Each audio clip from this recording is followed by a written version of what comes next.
things come to my mind: hyper personalization and a hybrid nirvana. And I'll talk about both of them. Hyper personalization, because I think the generative AI and the use of technology is helping us know so much about the customer. We want to understand his sentiments, we want to understand his tonality, we want to understand the silences, and we want to make the agent so aware about how he should interact with the customer. I think that's beautiful. There's a very thin line between privacy and hyper personalization, but I think hyper personalization is a good attribute with some pinches of, less and more if how you want to use it.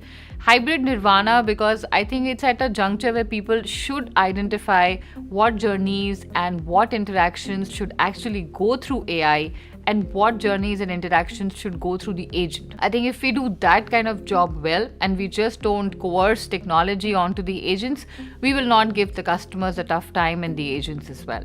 So I think that's a very important decision that they need to make if they want to make it successful. If all of these solutions and offerings don't lead to a financial outcome, something that they can pitch on their boardroom and they can have a KPI or a metric to it, I think it will not last long. This will become a C-suite conversation only when it has matrix and it has outcomes aligned to it. If we are doing something by technology, then it should help me in AI containment. It should help me in my NPS.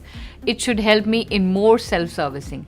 All of these are not terms now. All of these are metrics, and with the use of data and analytics, we can absolutely track them, and we can absolutely index the clients in terms of their journey and tell them that, whether they have moved from a maturity 1 to a maturity 4.